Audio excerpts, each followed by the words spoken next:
Mediterranean, May 1954. A 21-gun salute for a new queen aboard the Royal Yacht Britannia.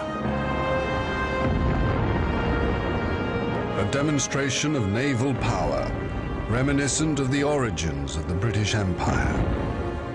Warships of the line, guarding a sovereign queen, across the oceans she rules. Queen Elizabeth II is at the end of a grand tour of her empire. But Britain's power is under threat like never before. India, the greatest of all its imperial possessions, has gone. In death, Mahatma Gandhi has become a symbol of hope for all those seeking independence. His words prophesying the end of empire to come. If India becomes free, the rest will follow. There will be no peace for Great Britain in Palestine. We've been betrayed by Britain. Therefore, we wage war upon you. Our independence is meaningless unless it is linked up with total repression of the African continent.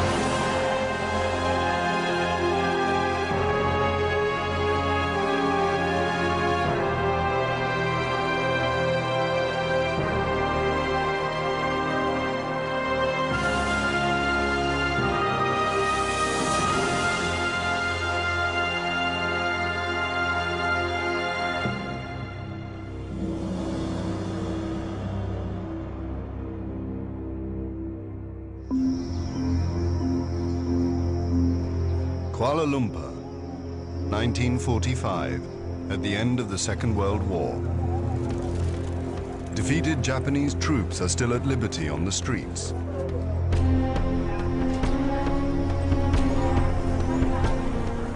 September the 13th, General Yashuri Ishiguro formally surrenders all Japanese forces in Malaya to British General Ouvrey Roberts.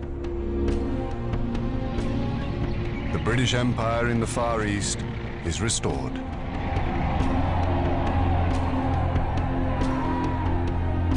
Empire troops march in celebration. Among them, men of the Malayan People's Anti-Japanese Army, who have fought as part of the empire. But within 3 years, many of these soldiers will be involved in a bitter struggle against British forces in an attempted communist takeover of Malaya. The British Empire will become embroiled in the Cold War.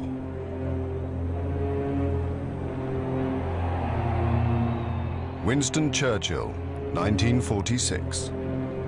In a great number of countries, far from the Russian frontiers, the Communist parties constitute a growing challenge to Christian civilization.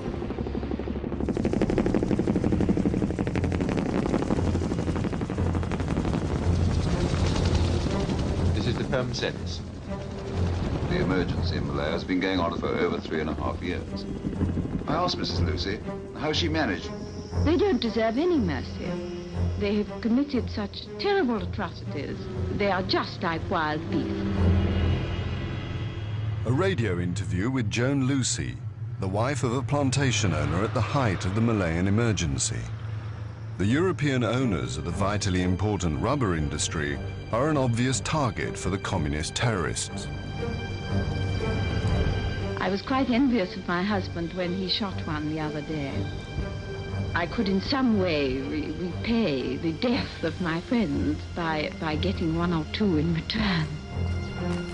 As the authorities round up more and more suspected communist sympathizers, the rebels retreat deeper and deeper into the Malayan jungle.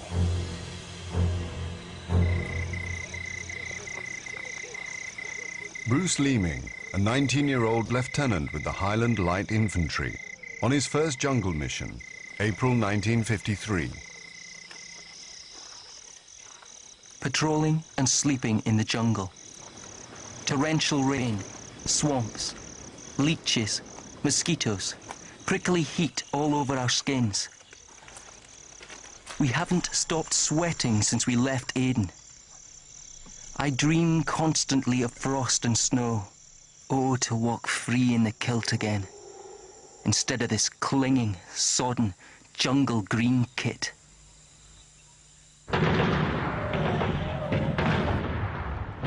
British military operations are under the command of the High Commissioner, General Sir Gerald Templar. I'm doing my level best to get a move on with the helicopters. We can now get our men, including the SAS, into primary jungle without any landing zone at all. I am determined to cut off the dragon's head, which lives deep in the jungle, not just stick pins into his behind. The British pioneer the use of helicopters in jungle warfare.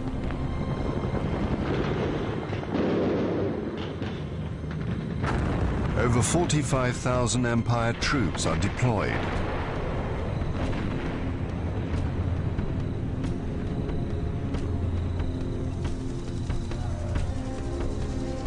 Templar's strategy is to isolate the rebels from the local population. The natives hold the key to the deep jungle. Without native food, the terrorists can't survive.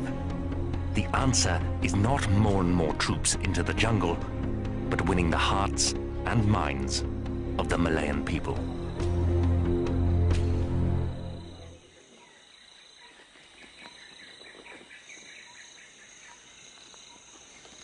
A costly and drawn-out campaign over 9 years leads to British victory.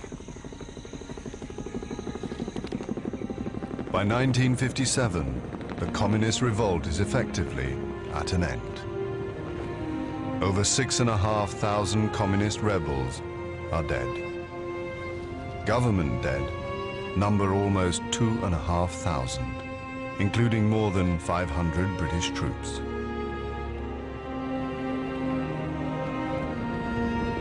In the same year, Britain grants Malaya its independence.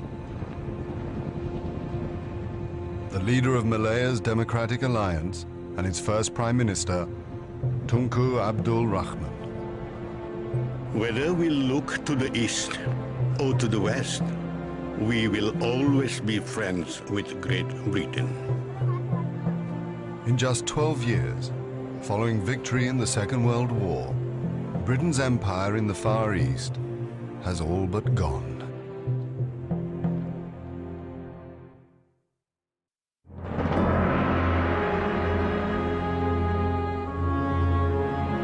Palestine, 1936, the Holy Land for Jews, Christians, and Muslims. Palestine had been placed under British control after the First World War by a League of Nations mandate. In 1917, Foreign Minister Arthur Balfour had declared British sympathy with the idea of a national home for the Jewish people in Palestine.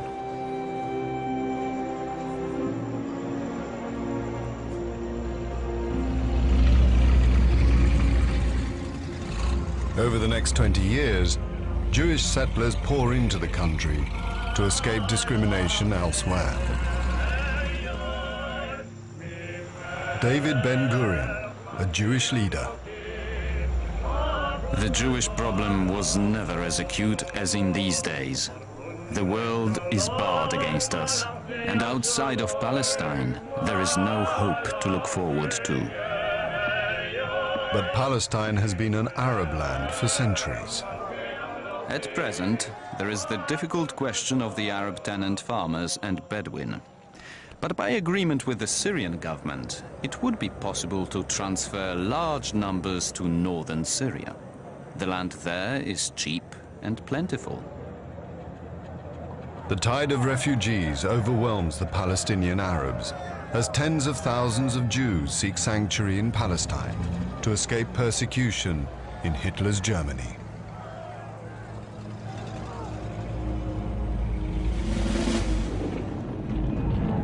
In April 1936, the Arabs rise in revolt against the growing number of Jewish immigrants. An open letter to British forces in Palestine from the leaders of the Arab revolt. The cruelty is to try and deprive us of our homes and our honor, to give our lands to the Jews, who are expelled by all the civilized nations. We are your friends if you behave faithfully. We are men of dignity and valor. We will never betray you, but you are our enemy when you try to do us harm.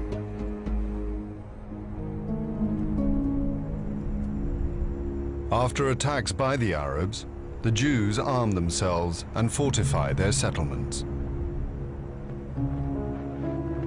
The British send in extra troops. Major David Kennard, Coldstream Guards. 18th of October, 1936. After Lydda, the line twisted up the sides of the ravines. The scenery was fascinating, but no vegetation of any kind, just loose stones. One of the men was heard to remark, "Cor blimey, I thought that this was a land flowing with milk and honey. Well, as far as I can see, it's 15 men to a tin of milk and no bloody bees."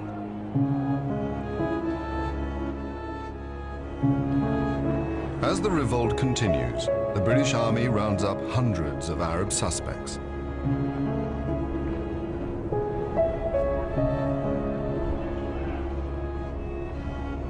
The whole battalion cordoned Silwan. We searched it, finding 70 wanted men.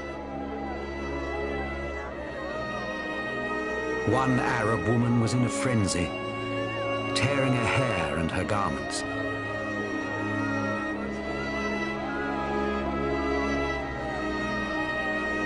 I stayed behind to help our informer. We had great difficulty getting away, as the women had rushed the prisoners and tried to lynch our informer. Arab suspects are interned in detention camps. A young Arab leader. In the old days, the Arabs never objected to the Jews. Nobody begrudged them the Wailing Wall and what it meant to them. But when the Jews became Zionists, it was a different matter. Now they are arrogant and aggressive. Our relationship with them is impossible.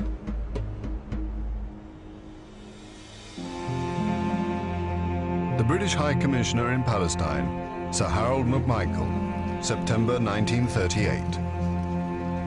The position is deteriorating rapidly. This Arab revolt is an attempt to achieve the complete reversal of government policy regarding Jewish immigration.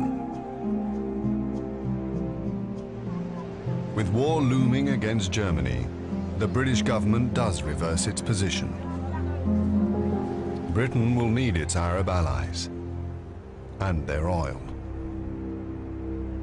British Prime Minister Neville Chamberlain, April 1939. We are now compelled to consider the Palestine problem from the point of view of its effect on the international situation.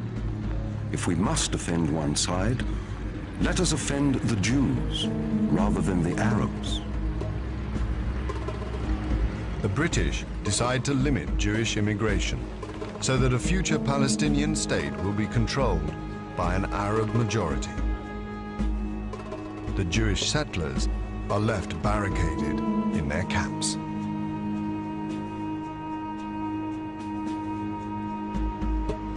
Colonel Richard Meinertzhagen, a British officer who served in Palestine during the First World War. The action of His Majesty's government in Palestine is very near to that of Hitler in Germany. We have dishonored our promises to the Jews. After 20 years of incredible effort in Palestine, the Jews are asked to abandon their national home at the bidding of Arab violence. But it will be the violence of the Second World War which will change forever the history of Palestine. 6 million Jews will die in the Holocaust.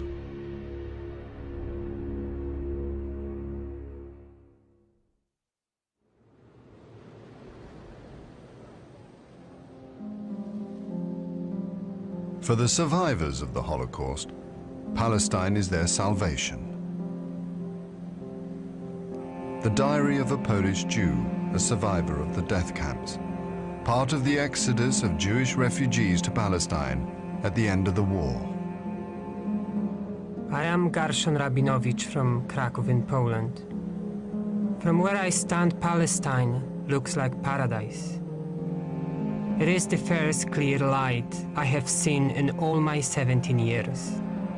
It is hard to say what we see as our ship touches the promised land, for our eyes are filled with tears. Do you know what it is to be welcomed after a lifetime of being hated and hunted from land to land?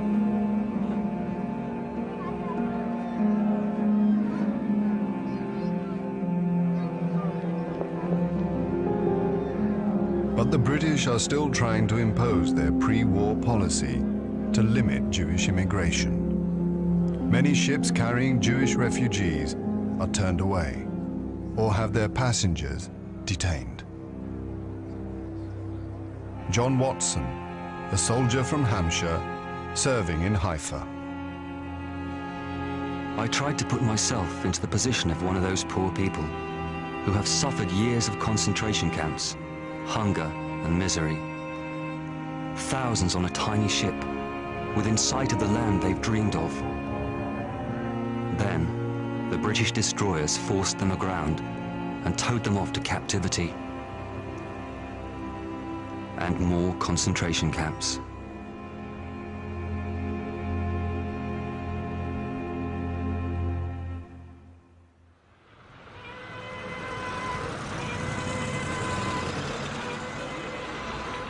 By the end of 1945, British forces in Palestine are in the midst of a Jewish revolt, even more violent than the pre-war Arab revolt.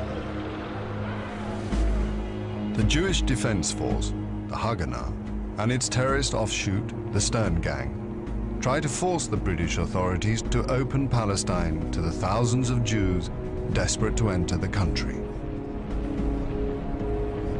Geula Cohen, a member of the Stern Gang.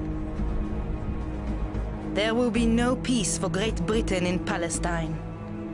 Jewish fighters will strike for their people. We've been betrayed by Britain. Therefore, we condemn you. Therefore, we wage war upon you. Here is the news. This is Richard Williams calling from Jerusalem. Saturday night, heavy firing broke out. Members of the Stern Gang had attacked 2 Arab houses, alleged to be snipers' posts. They succeeded in blowing them up. Michael Lang, a British soldier serving in Palestine. The Jewish terrorist group, the Stern Gang, have blown up the government admin wing of the King David Hotel, Jerusalem. 100 believed killed, many others injured. Casualties include Arabs, Jews, and British. There's something particularly obscene about indiscriminate murder by terrorists, posing as freedom fighters. Despite escalating terrorist activity, the horror of the Holocaust has had a profound effect on world opinion, especially in America. There is little support for Britain's continued involvement.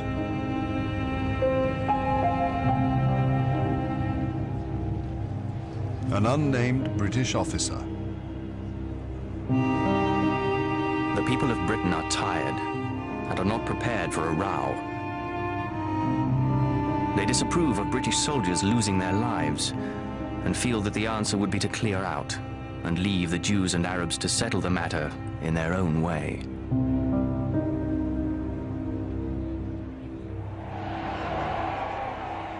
In September 1947, the British government surrenders its mandate in Palestine. Ernest Bevin, British Foreign Secretary. We have decided that we are unable to impose a solution of our own. The only course now open to us is to submit the problem to the judgment of the United Nations.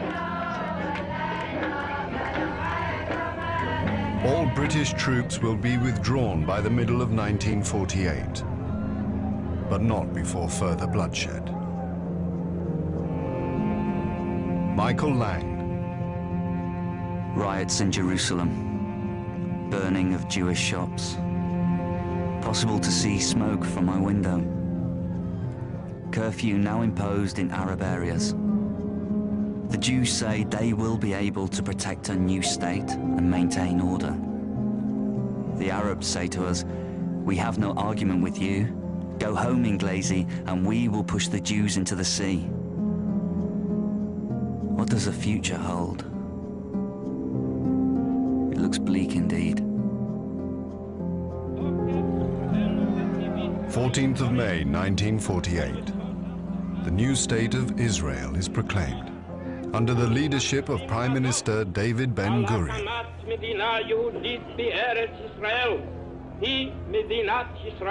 The new Jewish state is immediately convulsed by war, with its own Arab population and its Arab neighbors, Egypt, Syria, and Jordan.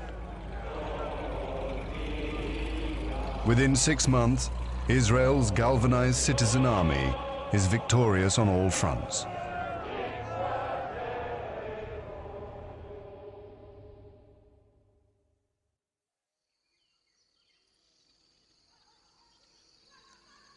Over 6,000 Israelis die. Combined Arab losses total more than 15,000.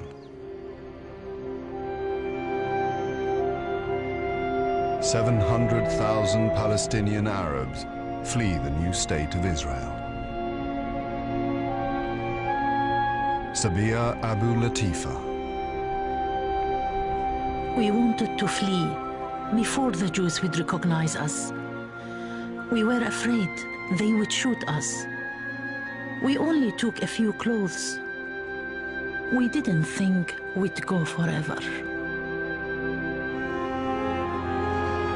The Israeli army marches in victory. Britain's 30-year rule in the Holy Land has come to an ignominious end. Richard Meinertzhagen. The British government has abandoned Palestine, same as in India. We have had to slink out, despised by all. We have left behind a hatred that will not die for generations. It is a glaring admission of failure, unprecedented in the history of our empire.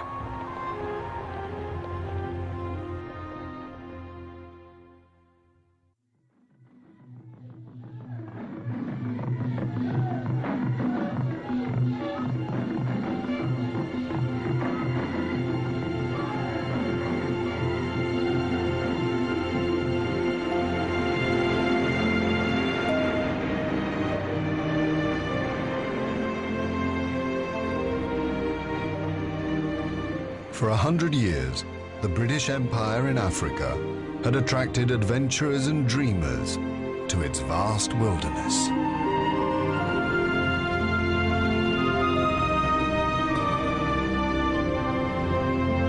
Errol Whittle settled in East Africa after the Second World War. Life in England may have become a highly organized business, but Africa never changes. With each day there comes some new enchantment, which grips the imagination. Vast plains with lakes and mountains, and always the sky's unresting clouds, sifting the sunlight across the hills and valleys.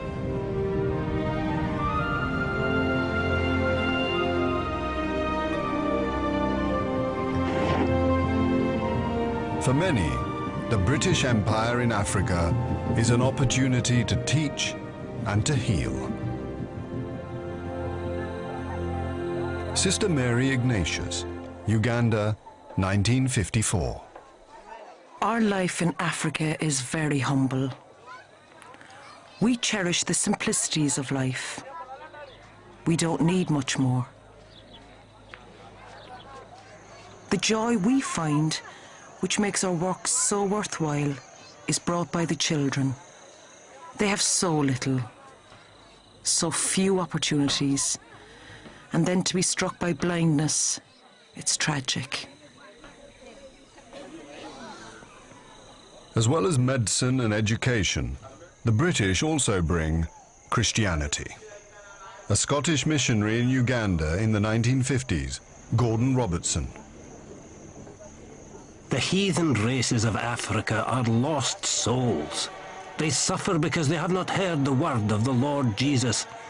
The gospel is the only means by which they can be saved. Thousands of teachers, doctors and missionaries devote their lives to serving the empire.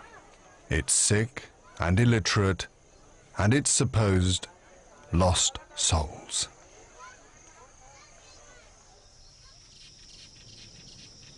The rolling hills of the Aberdare Mountains in Kenya are a home from home for many British settlers. They become known as the White Highlands. But they are also the home of the Kikuyu tribe.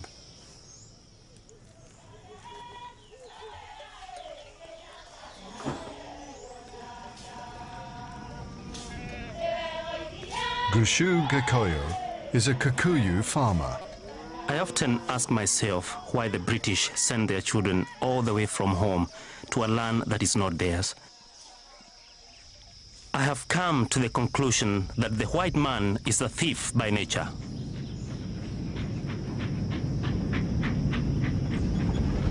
Cherry Lander, a widow who runs her own farm on the foothills of Mount Elgon, is a coffee pioneer. There would never have been any Kenya if there hadn't been settlers, tough enough to endure the first awful years. They have given Kenya their youth, knowing that they could make nothing of it in their short lifespan. But they were building a future for their children and their children's children. Gushu Gekoyo becomes a follower of Jomo Kenyatta, the leader of the Kenya African Union, who is campaigning for independence. At a meeting in Theka, Kenyatta asked us whether we want to fight for our land. We replied, yes. Are you waiting then until the white man has bred into this country like rabbits? No, we replied. We want to fight now. Then realize that the tree of freedom is red, not with water, but with blood.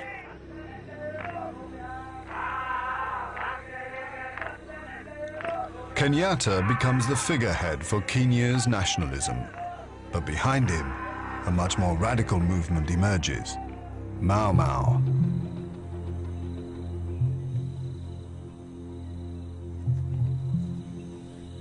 (1951).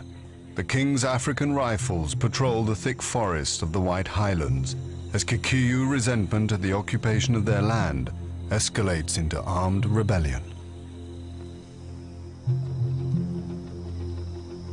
The rebels express their loyalty to the cause through a blood ritual, the Mau Mau Oath. Gruesome stories about the oath-taking ceremony are so potent that British filmmakers recreate them as propaganda. But Mau Mau sympathizer Josiah Karaoke recalls the fearsome words of his own oath. I will obey all orders of the Mau Mau, or this oath will kill me. If I'm called in the night and I refuse to come, this oath will kill me. If I'm told to bring in the head of a white man and I refuse, this oath will kill me. Over 100,000 Kikuyu take the Mau Mau Oath.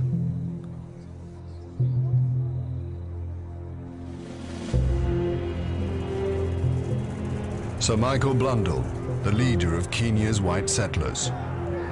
October the 20th, 1952. The governor asked to see me in his room at Government House. There he told me that a declaration of emergency had been made and that a battalion of the army would be arriving in Kenya by air. He outlined the arrangements for the arrest and detention of 187 of the ringleaders of Mau Mau, including Kenyatta. In December, Kenyatta is put on trial. By now, Mau Mau has begun to attack and kill white settlers.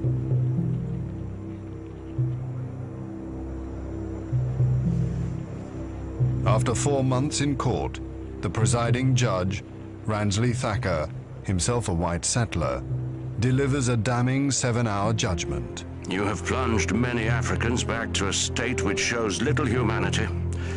Your Mau Mau society has slaughtered without mercy defenseless men, women, and children. You have much to answer for, and for that you will be punished. Kenyatta is sentenced to 7 years hard labor. Thacker flies to Britain immediately after the trial, having been given £20,000 by the government to facilitate his permanent relocation in England.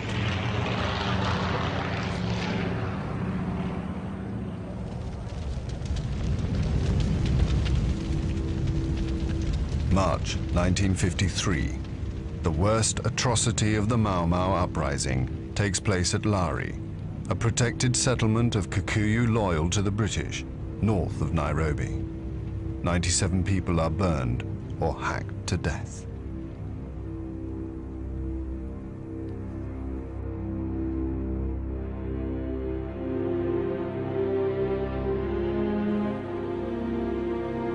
The government report of the massacre.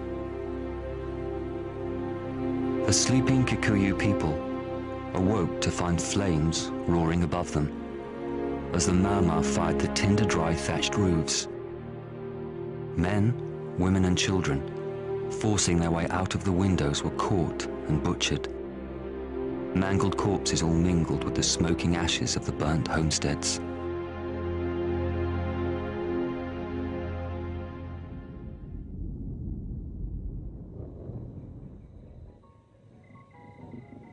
White farmers and their families continue to be attacked under the cover of darkness on their isolated farms.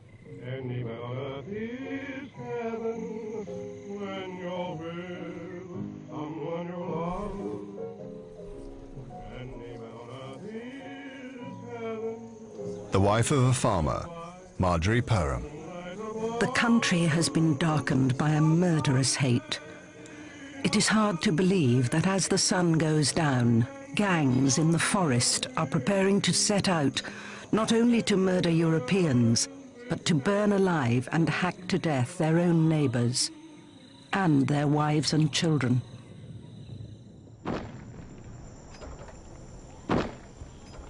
The Europeans form vigilante groups.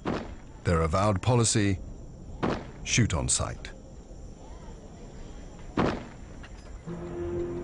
Kikuyus are required to live in protected villages, watched over by the loyal Kikuyu Guard, leaving the Mau Mau isolated in the forests.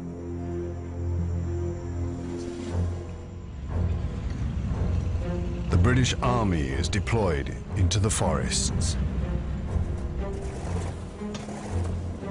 The Royal Air Force into the skies above them.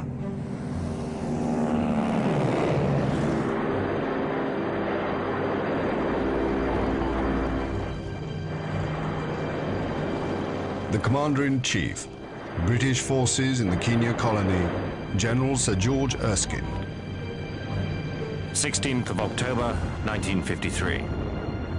We have reached a turning point which is decisive for good or evil.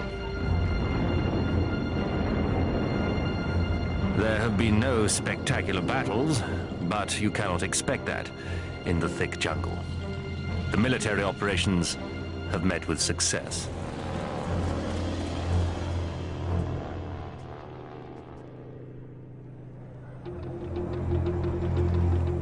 Martial law is strictly enforced.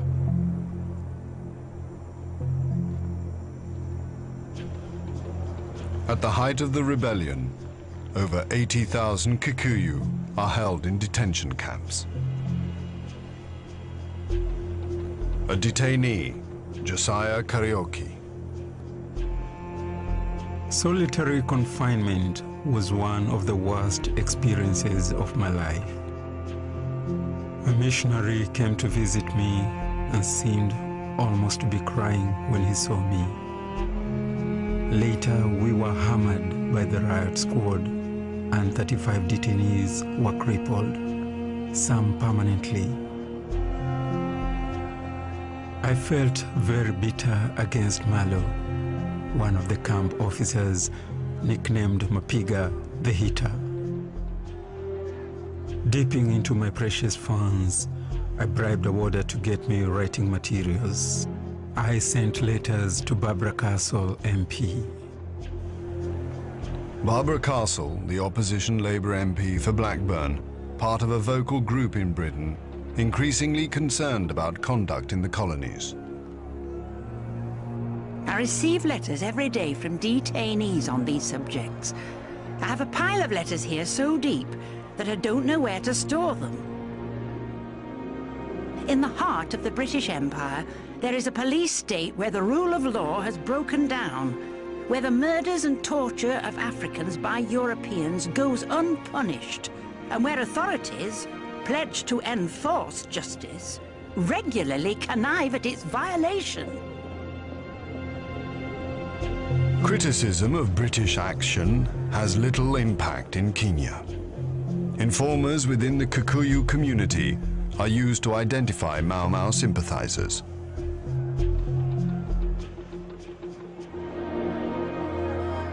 Loyal witch doctors are recruited to administer cleansing rituals, overseen by British clergymen. Do you confess that you have taken the Mau Mau oath?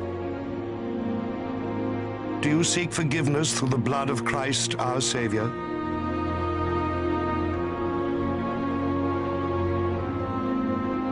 Do you affirm that by the help and grace of God, you will confess the faith of Christ and fight against the world, the flesh, and the devil? Only when cleansed are the Kikuyu released from detention.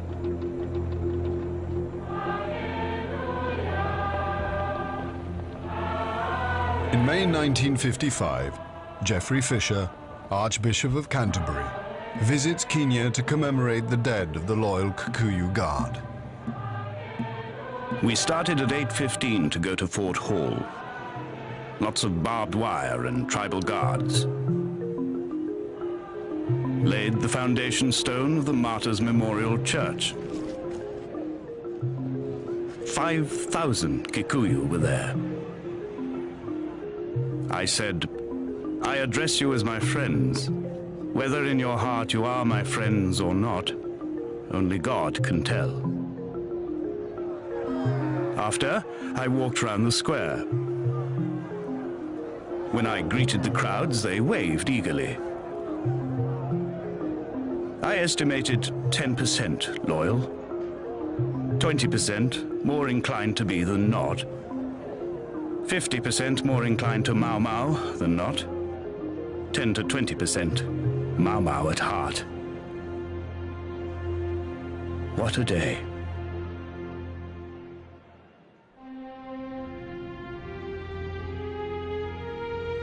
Over 2,000 people loyal to British rule in Kenya died during the Mau Mau rebellion, including 95 Europeans. Mau Mau deaths total more than 11,000. During mass trials, 1,000 detainees are executed.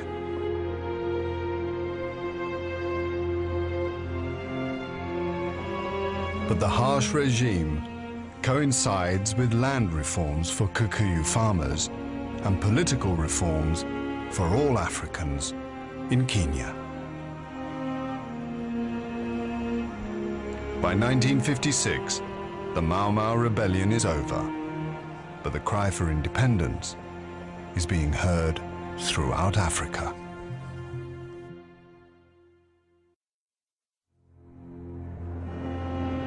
Nigeria, 1943.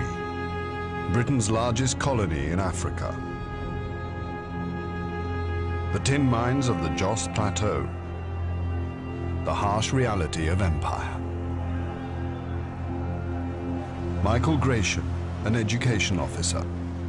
The local tribe, the Pilgani, are a fine body of people. Their only dress is a bunch of leaves worn fore and aft. These, I am told, are changed every day, and there are various fashions in type of leaf and in the arrangement. When supplies of tin from the Far East had disappeared after the Japanese occupation in 1942, the British had begun to use the Pilgani as forced labor to extract the vital deposits. The use of forced labor causes grave concern in Britain. Answers are demanded in the House of Commons. Colonel George Stanley, Secretary of State for the Colonies, March 1943. The number of workers employed in the Nigerian tin mines is 14,098.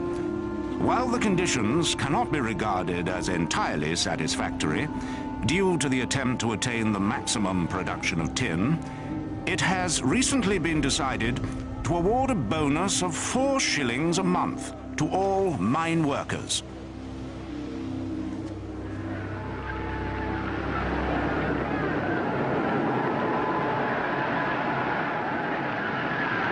Britain's policy for the empire in Africa after the Second World War had planned for a gradual move to independence, but only after 20 to 30 years. However, as in Kenya, impatience with British rule is growing in West Africa. The nationalist leader of the Gold Coast, Kwame Nkrumah. Despite fine sentiments trumpeted from the housetops by imperialists, the empire is nothing but the enslavement of one country by another. The Gold Coast is an enslaved country. We must rid ourselves of the paralyzing grip of imperialist power.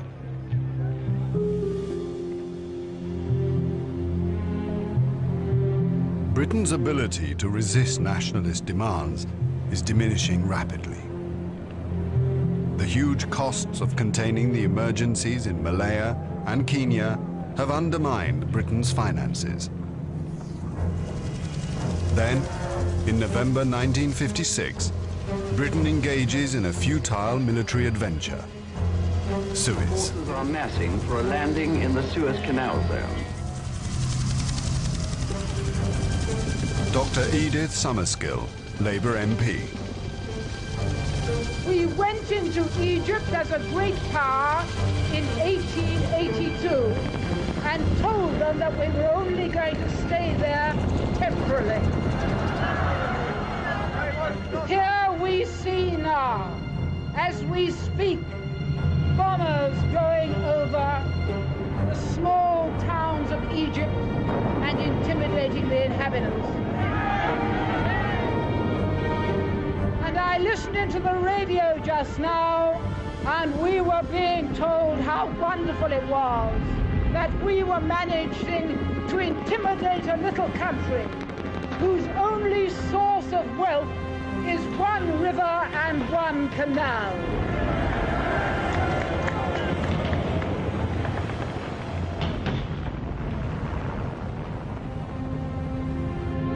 The attempt to hold on to the Suez Canal against Egyptian claims ends within days in an embarrassing retreat. The United States refuses to support Britain's position.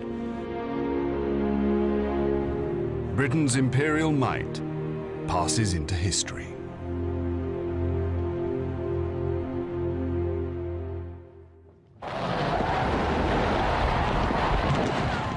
Almost simultaneously, it is announced that independence for the Gold Coast will follow within a year.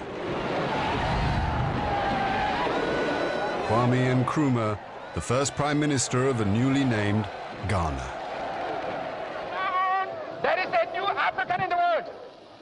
That new African is ready to fight his own battle and show that, after all, the black man is capable of managing his own affairs.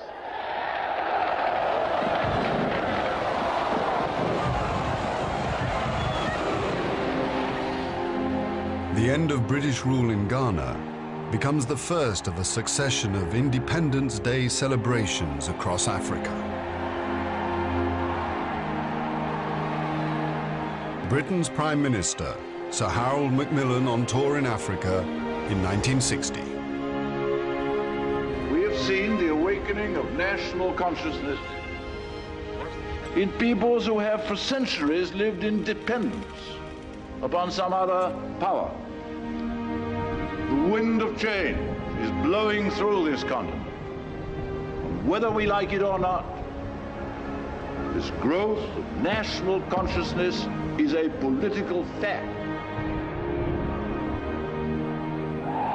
Between 1957 and 1968, 12 colonies of the British Empire in Africa will become independent. In 1963, it's Kenya's turn. Jomo Kenyatta, freed from detention, is Kenya's new leader. This is one of the happiest days of my life. British journalist James Cameron witnesses Kenya's independence celebrations. The Europeans, who once declared that the solution to Kenya's problems could best be found in the public hanging of Mr. Kenyatta, are now insisting things will be all right as long as nothing happens to Jomo. Kenya is about to find, as all her predecessors have found, that the miracle of freedom creates as many problems as it solves.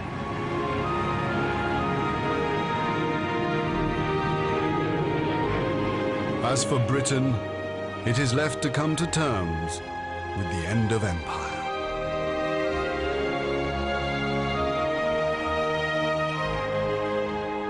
Former US Secretary of State, Dean Acheson. Great Britain has lost an empire and has not yet found a role. A role as the head of a commonwealth which has no strength is about played out. Great Britain, attempting to work alone between the United States and Russia, conducts policy as weak as its military power. Her Majesty's government is now attempting to enter Europe. Wisely, in my opinion.